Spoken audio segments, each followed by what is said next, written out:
नमस्कार बंधुओं, साथियों, वंदे मातरम।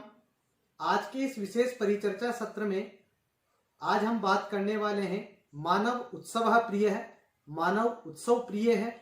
और हमारा देश भारत देश, जहां पर इस संस्कृति में प्रतिदिन त्योहार मनाए जाते हैं, हर्षोल्लास के साथ हम अनेक त्योहारों का आनंद लेते हैं। इसी क्रम में इन 5 दिवसों में दीपावली पर्व जो आ रहा है, इसमें धनतेरस यानी धनवंतरी जयंती भी मनाई जाती है। तो इसके पीछे ये धनवंतरी जयंती कब से मनाई जा रही है, इसका क्या महत्व है, हमें क्या क्या कार्य इस दिन करने चाहिए, इन सभी जिज्ञासाओं के समाधान के लिए आज इस विशेष परिचर्चा सत्र में हमारे साथ उपस्थित हैं आदरणीय प्रोफेसर बनवारी लाल जी गौड़ महोदय। आप पूर्व निदेशक हैं राष्ट्रीय आयुर्वेद संस्थान जयपुर के, तथा डॉक्टर सर्वपल्ली राधाकृष्णन राजस्थान आयुर्वेद विश्वविद्यालय जोधपुर के पूर्व कुलपति हैं। महोदय से मेरा आग्रह है कि वे हमारे ऑडियंस को, जिज्ञासु ऑडियंस को इस धनवंतरी जयंती पर मार्गदर्शन प्रदान करें तथा हमारी सभी जिज्ञासाओं का समाधान करें कि ये धनवंतरी जयंती का क्या अभिप्राय है, कब से इसे हम मना रहे हैं। आचार्य जी। भारतवर्ष एक ऐसा देश है जहां अध्यात्म और संस्कृति इन दोनों का अत्यधिक महत्व है, और इसमें जितने भी दर्शन शास्त्र हमारे यहाँ हुए हैं, उन सभी दर्शन शास्त्रों का एकमात्र उद्देश्य है मोक्ष प्राप्ति करना।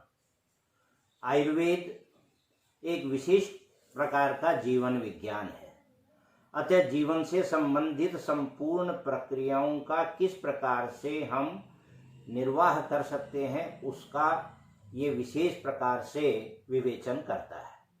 सबसे पहली बात यह है कि शरीर, इंद्रिय, मन और आत्मा, इनका संयोग आयु है, और इस आयु से संबंधित जो ज्ञान है वो है आयुर्वेद। अब इस आयुर्वेद के ज्ञान से महत्वपूर्ण जो उद्देश्य है इसका, वो ये है कि स्वस्थ व्यक्ति के स्वास्थ्य का संरक्षण किया जाए, और रोगी व्यक्ति यदि कोई है तो उसके विकार का प्रशमन किया जाए। और इसका मुख्य उद्देश्य ये है कि धर्म, अर्थ, काम और मोक्ष, ये पुरुषार्थ चतुष्टय है, इनका मूल, श्रेष्ठतम मूल जो है वो आरोग्य है। बिना आरोग्य के न धर्म प्राप्त किया जा सकता है, न अर्थ, न काम और न मोक्ष। अतः इसको स्वस्थ व्यक्ति को कैसे रखा जाए, उसके लिए अनेक प्रकार की व्यवस्थाएं हैं। ये ऐसा जीवन विज्ञान है जिसमें हम स्वस्थ व्यक्ति को पूर्णतः स्वस्थ रखने का प्रयत्न करते हैं। इसमें उन नियमों की परिपालना का निर्देश दिया जाता है जिसमें दिनचर्या, ऋतुचर्या, इसके आधार पर जो आयुर्वेद के 3 उपस्तंभ हैं, आहार, निद्रा और ब्रह्मचर्य, इन तीनों का व्यवस्थित परिपालन यदि व्यक्ति कर ले तो वो किसी भी प्रकार की व्याधि से सहसा पीड़ित नहीं होता है। अब उसमें मुख्य बात यह है कि हम उसको दिनचर्या में विभक्त करते हैं, फिर उस दिनचर्या को ऋतुचर्या के अनुसार उसका उपभोग करते हैं, बताते हैं ऐसा करना चाहिए। अब इसमें रोग उत्पत्ति की जो प्रक्रिया है वो 2 प्रकार से होती है। व्यक्ति यदि किसी प्रकार से विकृत आहार विहार का प्रयोग करे, कोई गड़बड़ी करे, या ऋतुएं इत्यादि जो है वो व्यापन्न हो जाएं, विकृत हो जाएं, तो दोनों ही स्थितियों को आयुर्वेद के माध्यम से व्यवस्थित रूप से किया जा सकता है। अब इसमें अभी आपने कहा कि मानव जो है उत्सव प्रिय है, आप इस बात को भी पूर्णतः अभिव्यक्त कर सकते हैं, बता सकते हैं इस बात को कि भारतवर्ष में जितने भी त्योहार यदि मनाए जाते हैं, सांस्कृतिक और आध्यात्मिक जितनी भी प्रक्रियाएं हैं, उन सब में आयुर्वेद है। आयुर्वेद ने इन स्थितियों को इतना व्यवस्थित कर दिया है कि शरीर के लिए हम किस प्रकार से इनका उपयोग ठीक ढंग से कर सकते हैं। अतः जितनी भी ऋतुएं हैं उनमें होने वाले जो विशेष प्रकार के उत्सव हैं, आप ये देखिए खान पान, वेशभूषा, रहन सहन इत्यादि सब स्वास्थ्य के संरक्षण की दृष्टि से बनाए गए हैं। तो ये तो पहली बात है कि हम इन प्रत्येक चीजों का प्रत्येक उत्सव पर और या होने वाले जो ऋतु के परिवर्तन हैं उनके आधार पर हम हमारे आहार, निद्रा इत्यादि में परिवर्तन कर लें। और ये अब स्पष्ट है बात कि आयुर्वेद प्रत्येक स्थान पर सैद्धांतिक रूप से जुड़ा हुआ है।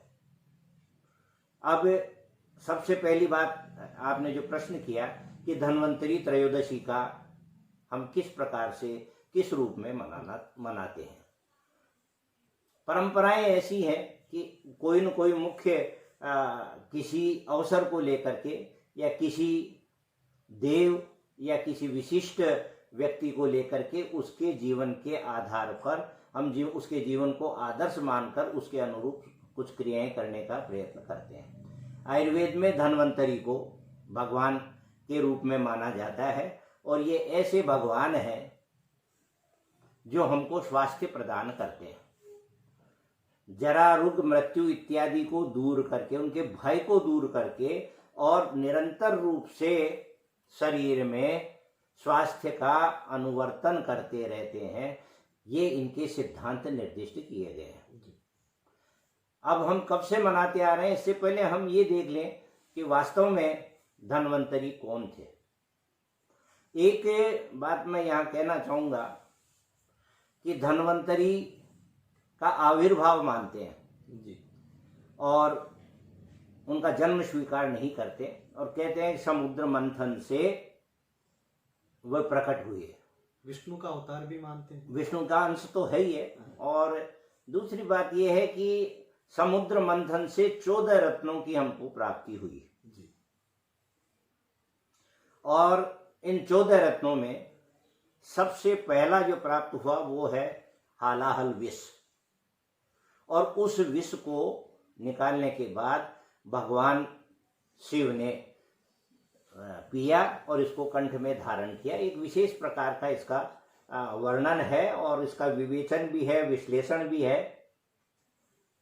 लेकिन प्राथमिक बात यह है कि प्रथमोत्पत्ति विष की है और अंतिम उत्पत्ति 14 रत्नों में अमृत की है।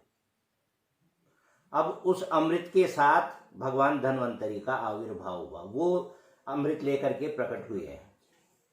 और यहाँ इधर विष के बाद में एक क्रम तो अलग है, कौन से रत्न के बाद कौन से रत्न की प्राप्ति हुई, लेकिन हम उनकी गणना को थोड़ा सा इस प्रकार से ध्यान रखें कि जैसे उसी 14 रत्नों के क्रम में लक्ष्मी का आविर्भाव हुआ, वहां हरिधनु का आविर्भाव हुआ, शंख का आविर्भाव हुआ और चंद्रमा और कल्पवृक्ष, कामधेनु और कौस्तुभमणि, उच्चैश्रवा एवं ऐरावत। ये युग्म नहीं है पर युग्म की तरह प्रतीत होते हैं। इनके साथ हम किसी न किसी प्रकार से संपृक्तता कर सकते हैं, जोड़ सकते हैं। रंभा नाम की अप्सरा और उसके साथ सुरा। तो इस प्रकार से जो 14 रत्न हमको प्राप्त हुए उनका असुरों ने और सुरों ने, देवताओं ने विभाजन किया की दृष्टि से उनको भाई कौन कौन कैसा ले। लेकिन जैसा कि हम यहाँ का इतिहास देखते हैं, सुर और असुर एक ही माता पिता की, माताएं अलग हैं, इनका पिता एक है और उनकी संतान है, ये भाई है। और इनके कभी आपस में बनी नहीं, युद्ध करते रहे। सुर बुद्धि बल के अधिपति हैं, उनमें बुद्धि बल विशेष था, रहा है। और असुरों में शरीर बल, भुजबल जिसको हम कह सकते हैं, बाहुबली थे ये सारे के सारे। तो इस प्रकार के से इनमें किसी न किसी बात में युद्ध होता रहता था और बाहुबल के आधार पर असुर विजेता होते थे, लेकिन बुद्धि के वैभव के आधार पर इन्होंने हमेशा, देवताओं ने उनको परास्त किया। अतः जितने भी ये 14 रत्न निकले उनमें सुरा और उच्चैश्रवा, इन दो को छोड़कर लगभग 12 के 12 देवताओं ने हथिया लिए। कोई इंद्र ने ले लिया, कोई जैसे विष भगवान शंकर ने पी लिया और बाकी के जो है अलग अलग देवताओं ने अलग अलग, लक्ष्मी ने स्वयं ने भगवान विष्णु का वर्ण कर लिया। अब ऐसी स्थिति में धन्वंतरी की उत्पत्ति को, धन्वंतरी के आविर्भाव को हम स्वीकार करते हैं। इसमें थोड़ा सा व्यावहारिकता की ओर जाएं या इतिहास की ओर जाएं तो हम ये कहते हैं कि जैसे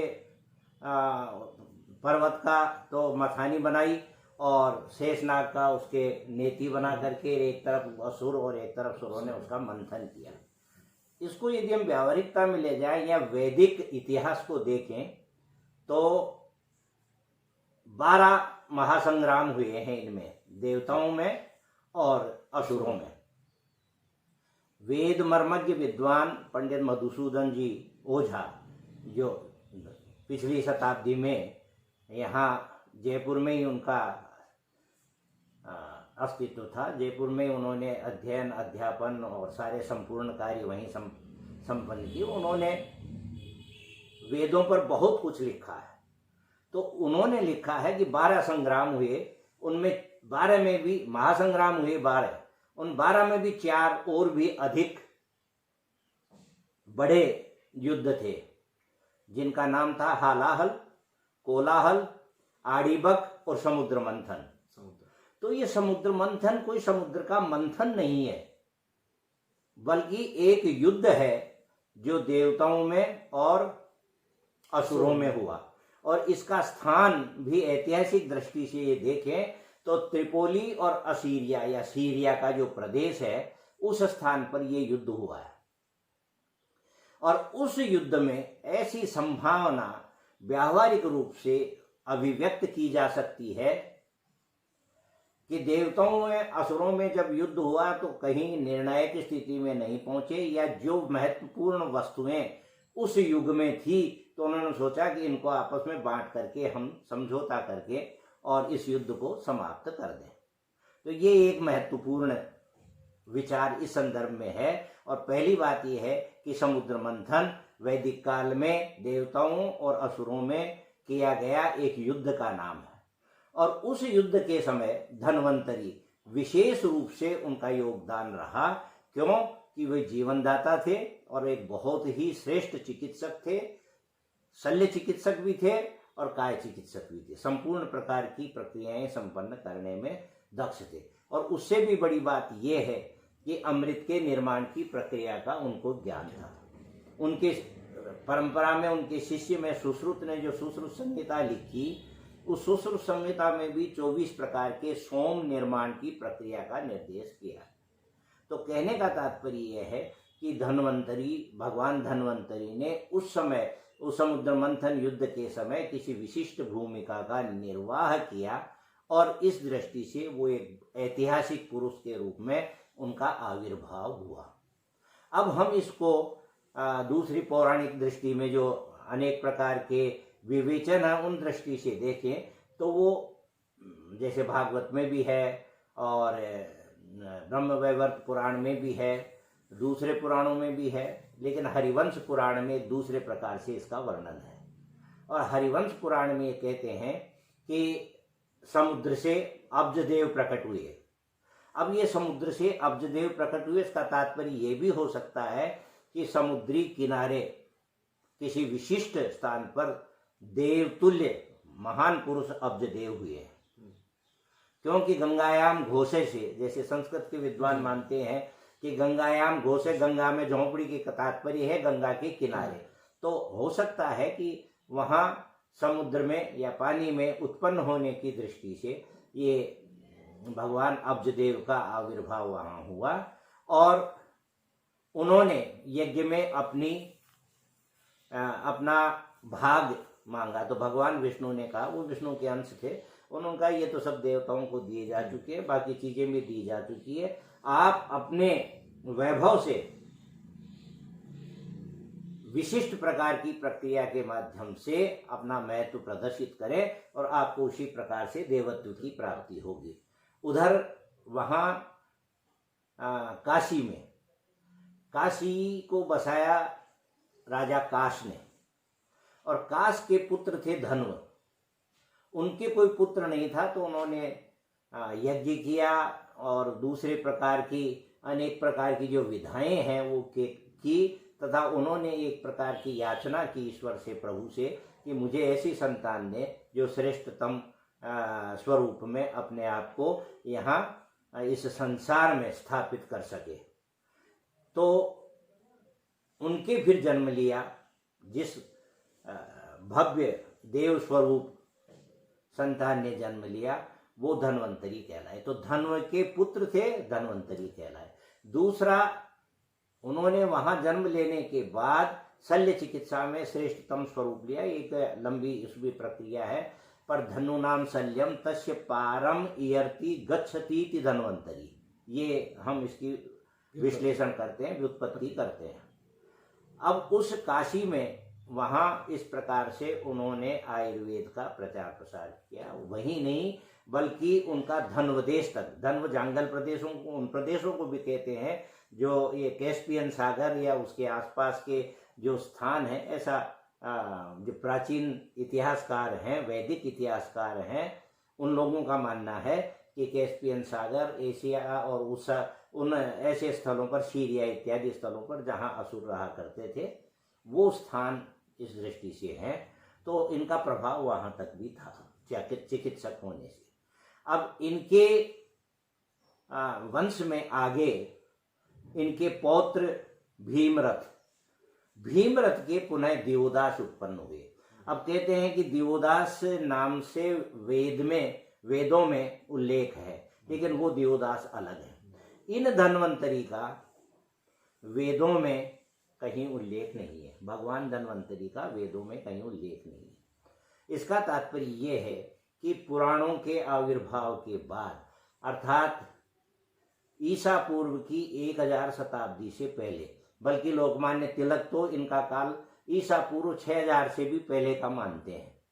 तो ऐसे समय में उत्पन्न होने वाले ये आविर्भाव जिनका हुआ, ऐसे भगवान धन्वंतरी ने उस काशी में अपने वैभव को प्रदर्शित किया, तथा इनकी संतति में जो मैंने अभी बताया भीमरथ के दिवोदास हुए। वे दिवोदास वापस अपने धन्वंतरी के बताए गए चिकित्सा संबंधी सिद्धांतों को उन्होंने विश्लेषित किया और अध्ययन अध्यापन की दृष्टि से उन्हें प्रचारित भी किया।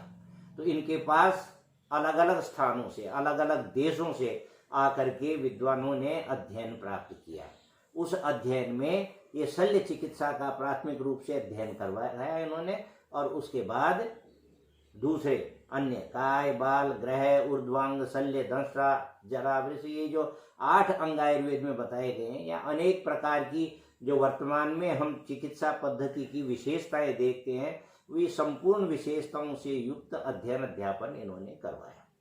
तो इसका तात्पर्य यह है कि धन्वंतरी के आविर्भाव के बाद धन्वंतरी त्रयोदशी नहीं मनाई गई, लेकिन दिवोदास धन्वंतरी ने जब अपना उपदेश दे करके इस ज्ञान को प्रसारित किया, तो ये संभावना है कि सुश्रुत संहिता की रचना के बाद में, जिसकी रचना का काल मानते हैं हम ईसा पूर्व 1500 वर्ष से ईसा पूर्व 1000 वर्ष तक का काल, इसमें कहीं न कहीं उपनिषद काल में इनकी हम अस्तित्व को स्वीकार करते हैं। और संभावना ये है कि उसके बाद से, बल्कि ये भी माना जाए कि पाणिनि के भी बाद में इस लोक में धन्वंतरी त्रयोदशी मनाने का एक प्रचलन हुआ। क्यों कि यदि धन्वंतरी त्रयोदशी पाणिनि से भी पहले मनाई जाती, तो कहीं ना कहीं, क्योंकि पाणिनि ने केवल सूत्रों की रचना नहीं की है, अपितु अनेक प्रकार के ऐतिहासिक तथ्य भी उसमें है, तो कहीं न कहीं धन्वंतरी का भी उस रूप में नाम आता है। लेकिन दिवोदास का अनेक पुराणों में नाम है, इस दृष्टि से दिवोदास और दिवोदास के साथ धन्वंतरी लगाया जाने लगा। उसके 2 कारण थे। एक तो धन्वंतरी की उस कुल में, संप्रदाय में उत्पन्न हुए। भारतवर्ष में ऐसी परंपरा रही भी है कि हम अपने बुजुर्गों खास करके दादा या परदादा के नाम को अपने साथ लगाते आए हैं, पिता की अपेक्षा उनको। चूंकि धन्वंतरी अत्यंत प्रसिद्ध थे, इसलिए दिवोदास भी न केवल राजा अपितु राजा होने के साथ साथ एक चिकित्सक भी थे, और धन्वंतरी का जो वैशिष्ट्य था उसको उन्होंने प्राप्त किया। अतः वो दिवोदास धन्वंतरी कहलाए, और उन्होंने सुश्रुत को उपदेश दिया। उपदेश देते समय उन्होंने ये भी कहा, यथोवाच भगवान धन्वंतरी, कि भगवान धन्वंतरी ने मुझे, या इति है स्मा है भगवान धन्वंतरी, भगवान धन्वंतरी ने मुझे जैसा, भगवान धन्वंतरी ने उस समय जैसा कहा था उन सब बातों को मैं बता रहा हूँ। तो एक प्रकार से ये स्वयं भी धन्वंतरी के उपदेश को उस रूप में दिया। तो दो बातें हुई, एक तो धन्वंतरी का आविर्भाव किस तरह से हुआ, और उसके बाद से संभावना है कि जब इनका प्रतिसंस्कार हुआ संहिताओं का लिए, तो ईसा पूर्व 5वीं शताब्दी के आसपास से धन्वंतरी त्रयोदशी किसी न किसी रूप में आयुर्वेदीय चिकित्सक मनाने लगे। आविर्भाव कैसा कब हुआ ये बहुत स्पष्टता से हमें जानकारी मिली।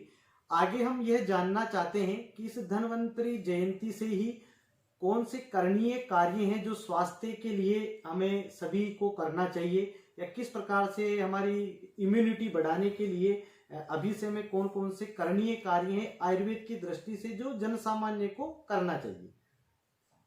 आचार्य, ये संकेत तो मैं पहले दे चुका हूँ कि किसी भी भारतीय उत्सव को मनाने में संस्कृति का जो स्वरूप है उसमें सर्वत्र आयुर्वेद के सिद्धांत संपृक्त हैं, जुड़े हुए हैं। अब धन्वंतरी त्रयोदशी का एक बात और देखिए कि पिछले कई वर्षों से इसको धनतेरस बोला जाता है, और धनतेरस का तात्पर्य है धन का पूजा करते हैं, लक्ष्मी के पहले धन की पूजा हो जाए तो लक्ष्मी आनंद से आ जाए, ये मानते हैं। बिल्कुल सही है, उसको मानने दीजिए, सही बात मानते हैं, कोई गलत नहीं है। धन क्या है?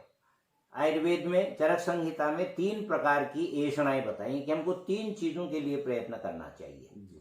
सबसे पहला प्राणैषणा, अर्थात हम प्राणों का व्यवस्थित रूप से हमारे शरीर में संचरण होता रहे, इसके लिए प्रयत्न करें।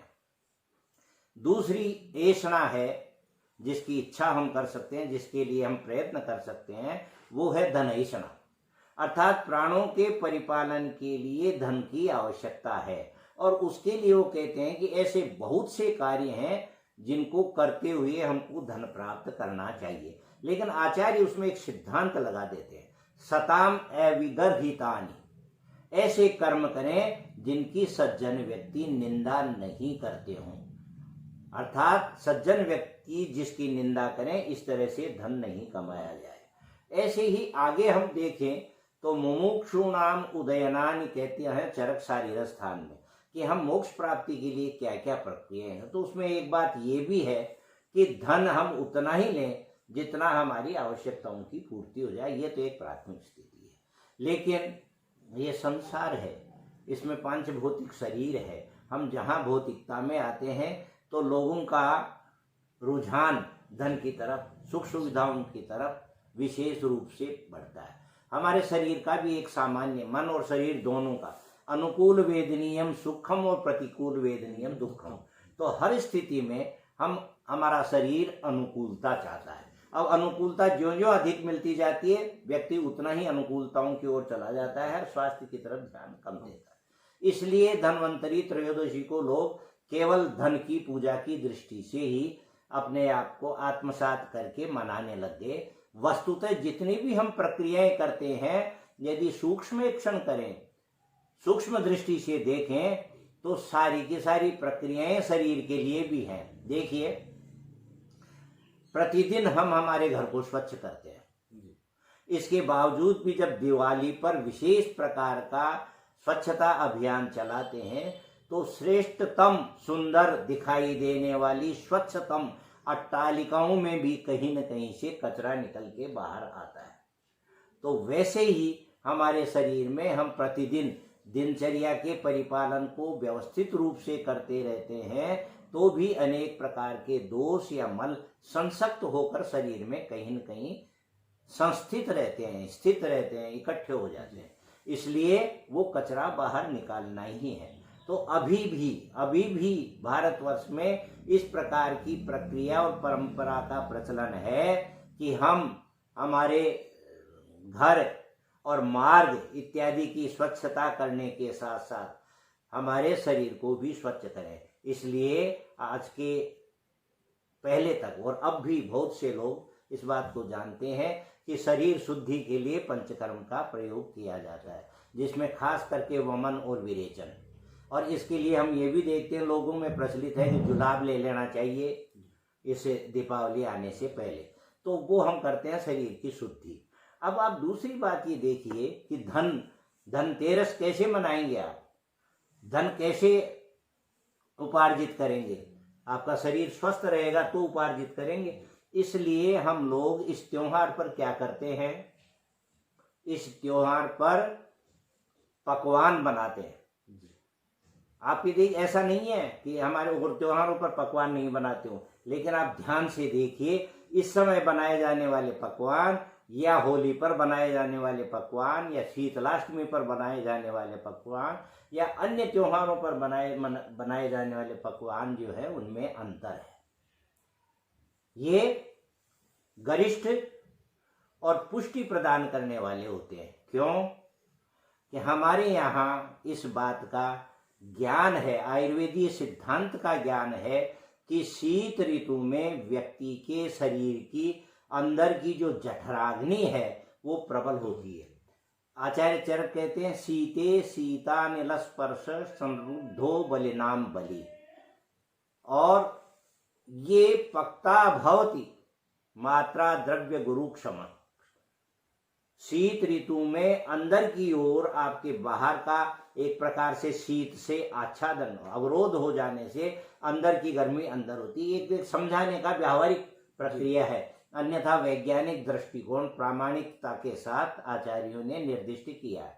तो ये स्पष्ट है कि हेमंत और शिशिर ऋतु में हमारे शरीर के अंदर की अग्नि जठराग्नि प्रबल है, इसलिए वो क्या करती है, अधिक आहार और गरिष्ठ आहार की मांग भी करती है। क्योंकि शरीर का एक सामान्य नियम यद यद आहार जातम तु क्षीण प्रार्थयते नर, जिस जिस आहार के तत्व की हमारे शरीर में कमी होगी शरीर अपने आप उस चीज को मांग कर लेगा, लक्षणों के आधार पर या इच्छा के आधार पर। और आप देखते हैं कौन से व्यक्ति को किस चीज की किस समय जरूरत होती है, गर्म पीना चाहता है या ठंडा लेना चाहता है, गुरु पदार्थ लेता है या मीठा है, एक अनुभूति उसको होती है। ये सामान्य बात है, विशिष्ट बात तो चिकित्सक ही निर्धारित करते हैं। तो ऐसी स्थिति में अग्नि की अभिवृद्धि होने पर यदि उसको ठीक प्रकार से आहार नहीं मिलता तो वह बढ़ी हुई अग्नि शरीर के धातुओं का क्षपण करती है। उसको भोजन ठीक ढंग से गरिष्ठ नहीं मिल रहा तो वो शरीर के धातुओं का पाचन करेगी, बढ़ी हुई है, इसलिए शरीर के धातुओं का क्षय होता है। इस बात को प्राचीन काल से सभी लोग जानते हैं। इसलिए धनतेरस पर और उसके बाद मनाए जाने वाले 5 दिन धन्वंतरी त्रयोदशी सहित इन 5 दिन में हम जिस प्रकार के पकवानों का प्रयोग करते हैं, आप ये देखिए कि वो एक संकेत मात्र है। उसके बाद पूरी सर्दियों में हमारे यहाँ किसी न किसी रूप में गरिष्ठ पदार्थों का, गरिष्ठ आहार का, पौष्टिक आहार के प्रयोग का प्रचलन है। भारतवर्ष में विशेष रूप से सर्दियों में अनेक प्रकार के लड्डू बनाने की परंपरा है। विशेष प्रकार के आहार के व्यंजन बना करके भगवान के भोग लगाएंगे, पोष बड़ा के रूप में भगवान के भोग लगाएंगे, लेकिन वो जो हलवा बनेगा या जो पकौड़ियाँ होंगी या अन्य चीजें होंगी पौष्टिक चीजें, वो प्रसाद के रूप में हम ग्रहण करेंगे तो हमारा शरीर पुष्ट होगा। इसलिए इस धन के उपार्जन के लिए हमको शरीर रूपी धन का संरक्षण भी करना आवश्यक है। और इस शरीर धन का संरक्षण कौन करेंगे? भगवान धन्वंतरी करेंगे। इसलिए धनतेरस और धन्वंतरी त्रयोदशी दोनों का एकीकृत रूप होते हुए भी स्वस्थ शरीर से धन कमाया जा सकता है। अतः धनतेरस का दोनों ही तरह से महत्व है। धन कमाना है तो शरीर स्वस्थ रखना है, शरीर स्वस्थ रखना है तो उसकी अग्नि को व्यवस्थित रखना है। अग्नि को व्यवस्थित रखना है तो उसके माध्यम से पौष्टिक पदार्थों का प्रयोग सर्दियों में करना है। तो इस दृष्टि से इसका विशेष महत्व है। और आप देखिए, ये इसके लिए ऐसा भी कहते हैं कि जो ये शीत ऋतु है, हेमंत और शिशिर वाली, ये स्वास्थ्य की हेल्दी सीजन है, ऐसा कहने लग गए लोग। हेल्दी सीजन है। अरे बहुत बार हजारों सैकड़ों वर्षों से आयुर्वेदिक विद्वान तो कहते आ रहे हैं, पहले ही शीतानिल स्पर्श जो है उससे आपकी अग्नि बढ़ी हुई है और आपका पौष्टिक स्वरूप जो है, रसायन के जितने भी योग हैं उनका अधिकांशतः प्रयोग इस काल में होता है। और आप प्रकृति को भी देखिए, प्रकृति भी हमारे अनुरूप पदार्थों को देती है। कौन से ऋतु में कौन सी चीज खानी है, उसी दृष्टि से प्रकृति उत्पन्न करती है। आंवला इसी सीजन में उत्पन्न होता है, इसलिए आयुर्वेदाचार्य ने क्या किया, आंवले से च्यवनप्राश बना लिया, ब्राह्म रसायन बना लिया, अमल की रसायन बना लिया, अमलघृत बना लिया, अनेक प्रकार के योग निर्माण किए ताकि शरीर में उनका स्वास्थ्य के संवर्धन के लिए प्रयोग किया जा सके। तो इस दृष्टि से धनतेरस का महत्व है। और धन्वंतरी त्रयोदशी के माध्यम से धन की हम पूजा करते हैं। तो भगवान धन्वंतरी तो स्वयं इस बात से ही प्रसन्न है कि स्वस्थ व्यक्ति अपने स्वास्थ्य को संरक्षित करते हुए अधिक से अधिक धनोपार्जन और अधिक से अधिक अध्यात्म, क्योंकि धन का उपार्जन एक सज्जन व्यक्तियों के द्वारा निंदित नहीं किए गए कर्मों को व्यक्ति करता है। और फिर उसके बाद अनेक नियम, एक ही थोड़ी है, अनेक प्रकार के नियम। आप जितना कमाते हैं उसको इतना आप दान करिए, जितना आप कमाते हैं उसके लिए ये कार्य करिए। तो हम सामाजिक, राजनैतिक, नैतिक, भौगोलिक इन संपूर्ण प्रकार की परंपराओं को व्यवस्थित या संतुलित रखने के लिए कार्य करते हैं। और इसमें भगवान धन्वंतरी का, धन्वंतरी त्रयोदशी का, या हम कहें धनतेरस का महत्वपूर्ण योगदान है। शरीरम आद्य खलु धर्म रक्षणम, जैसा कि शास्त्रों में बताया है, गुरुजी ने पूरा वही बताया हमें कि शरीर की रक्षा करना भी एक धन की रक्षा करने के समान ही है। तो ये विषय बड़ा हमारे लिए रुचि पूर्वक रहा और हमें बड़ी स्पष्टता से गुरुजी ने इसका हमें मार्गदर्शन किया। आगे धन्वंतरी जयंती की शुभकामनाएं आप सभी को सहित गुरुजी मार्गदर्शन करेंगे।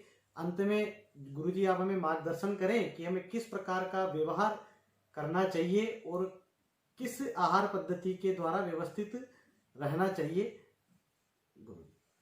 ये चरक संहिता के पहले अध्याय का नाम ही दीर्घं जीवितीयम अध्यायम व्याख्याश्याम है। तो प्रत्येक व्यक्ति की ये कामना रहती है कि वो दीर्घ जीवन जिए। दीर्घ जीवन की इच्छा करने वाले व्यक्ति के लिए ये भी आवश्यक है कि वो हितकारक और सुखकारक संपूर्ण भावों को आयुर्वेदीय सिद्धांतों के अनुसार सेवन करके और अपने शरीर को व्यवस्थित रखे। अहित पदार्थों का सेवन नहीं करें। और प्रत्येक व्यक्ति को पता है, क्योंकि हमारे एक इस प्रकार की परंपरा है कि हमारे घर और परिवार में जो ऋतुओं के अनुसार, दिन के अनुसार या अन्य किसी भी स्थिति के अनुसार व्यवस्थाएं हैं। दिन में क्या खाना, रात को क्या खाना, किस समय सोना, ये सब नियत है। उन व्यवस्थाओं का परिपालन का उल्लंघन वर्तमान काल में हो रहा है।